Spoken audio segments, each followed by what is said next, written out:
Singapore airlines நிறுவனம் அரையாண்டு நிகர லாபம் 68% குறைந்திருப்பதாக தெரிவித்துள்ளது.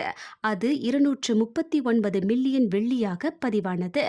அரையாண்டு நிகர லாபம் 2025இல் 239 மில்லியன் வெள்ளியும் 2024இல் அது 742 மில்லியன் வெள்ளியாகவும் இருந்தது.